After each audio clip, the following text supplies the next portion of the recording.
एक राजा अपने राज्य से एक लंबी यात्रा के लिए निकलता है तो सारे गांव वाले उन्हें पानी के जहाज तक छोड़ने आते हैं।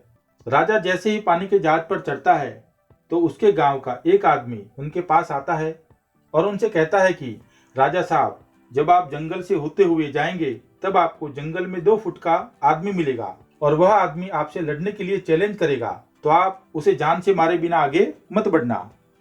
अब राजा उस आदमी की बातें मानकर यात्रा के लिए निकल जाते हैं। 2 दिन बाद राजा जंगल में पहुंचते हैं। वो जैसे ही जंगल में पहुंचते हैं तो वह गांव का आदमी जो बोला था उन्हें 2 फुट का वह आदमी मिल जाता है और वह राजा को लड़ने के लिए चैलेंज करता है। अब राजा उस 2 फुट आदमी से लड़ने के लिए तैयार हो गए और लड़ाई शुरू कर दी। थोड़ी ही देर में लड़ाई खत्म हुई और राजा जीत गया। लेकिन जब उसको जान से मारने की बारी आई तो राजा ने कहा, इस 2 फुट के आदमी को मारने में कैसी महानता। राजा ने उस 2 फुट के आदमी को जिंदा छोड़कर आगे बढ़ गया। 2 दिन बीते, वह आदमी फिर राजा के सामने आया, लेकिन अब वह आदमी 4 फुट का था। उसने फिर से राजा को लड़ने के लिए चैलेंज किया। राजा ने चैलेंज एक्सेप्ट किया, लड़ाई खत्म हुई और राजा फिर जीत गया। लेकिन इस बार भी राजा ने उसे यह कहकर जिंदा छोड़ दिया कि इस आदमी को जान से मारने में कैसी महानता। 2 दिन बीते, वह आदमी फिर से राजा के सामने आया, लेकिन अब वह आदमी 6 फुट का हो गया था। उसने फिर से राजा को लड़ने के लिए चैलेंज किया।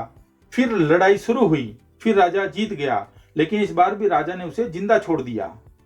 अब इसी तरह राजा उसे छोड़ता गया और वह आदमी हर बार 2-2 फीट बढ़ता गया और एक दिन ऐसा आया कि वह आदमी राजा से भी बड़ा हो गया। उसने फिर से राजा को लड़ने के लिए चैलेंज किया, लेकिन इस बार राजा थोड़ा डर गया, लेकिन राजा फिर भी चैलेंज एक्सेप्ट किया। लड़ाई शुरू हुई, लेकिन इस बार राजा बहुत जख्मी हुआ। राजा का एक हाथ टूट गया, लेकिन राजा ने फिर भी उस आदमी को जैसे तैसे करके हरा दिया। लेकिन इस बार राजा ने उस आदमी को जिंदा नहीं छोड़ा, राजा ने उसे जान से मार दिया। अब आप मुझे बताइए, महानता किसमें है। जब उस राजा को यह बात बोला गया था कि आपको जंगल में 2 फुट का आदमी मिलेगा जिसे जान से खत्म किए बिना आगे मत बढ़ना, फिर भी राजा महानता दिखाते हुए उस आदमी को जिंदा छोड़ता गया, जो कि आगे उसे बहुत भारी पड़ा और अपना हाथ भी गंवाना पड़ा।